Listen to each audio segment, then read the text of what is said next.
Okay, everybody, just a quick overview and a few last minute notes on the painting on this.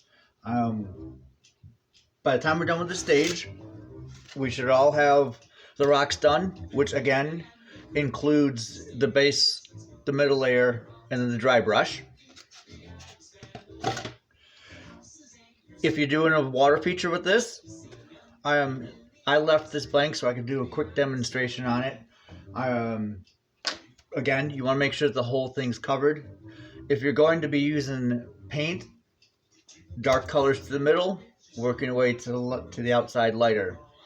I didn't mention all of the paint that I use is all acrylic.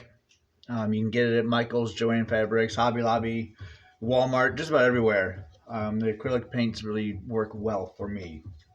So in terms of painting this, when I do my water features, when I do the bottoms of them, I don't necessarily worry about how neat it looks because it's probably going to change anyway. So I just kind of dab it in there. And then I'll mix a couple other colors around and outside of that. And maybe I have a really light green, so maybe I'll stick some green in there too. Remember, when you do this, it's really important to get the whole thing. Get the corners, all the corners that have to be sealed real good. You want to make sure that the resin can't get through the foam. And basically, I drop that stuff in there and I just swirl it around and I cover it up like this.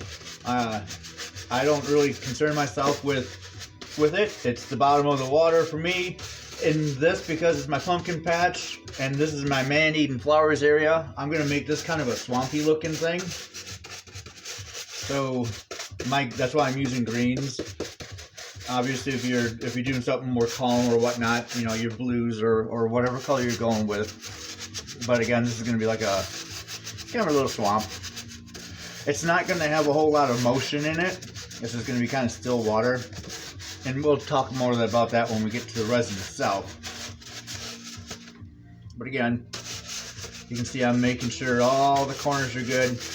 When this layer dries, totally do it again. Put a second coat on there. And I'm often told I over-engineer things. I will also be coating mine with Mod Podge at the end of it. It doesn't hurt to be totally prepared.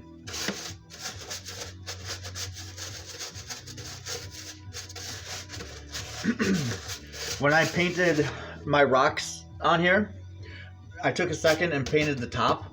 The reason that I did that, I'm going to be doing static grass as a ground cover for this, and I found that if I don't paint solid on here, anything, markers and stuff that I've drawn through, anything, or the writing from the pink foam, it shows through the static grass if you don't get it all the way solid. So I always paint it over real quick. It doesn't have to be pretty, just paint it over, and then that helps mask any kind of things that you have to hide with the if you do static grass.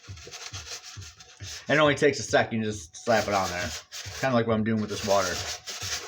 Okay, so all covered. I'll put another coat on later on once this dries. Make sure you give it plenty of time to dry. Again, our next thing is going to be the pavers. With my pavers, pumpkin patch, I've used a lot of dark colors on my rocks. I'm going to try to lighten it up a little bit with my pavers.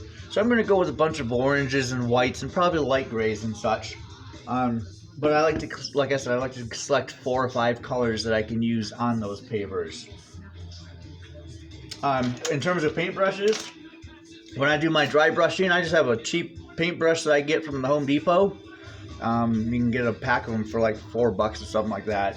These work really well, and they're dispendable if you don't want to keep them. But you can wash them out and reuse them. When you get into the pavers, you're gonna want more precise paintbrushes, something a little, because you want to make sure you're painting just the pavers and not everything else around it. So with that, we'll see you in a couple days and we'll start working on the pavers. With the rocks being all colored in, and starting to get the water features in there, you're going to start seeing your platforms coming to life, and this is where it really starts to get exciting. So post your pictures and good luck with it, and we will see you in a couple days.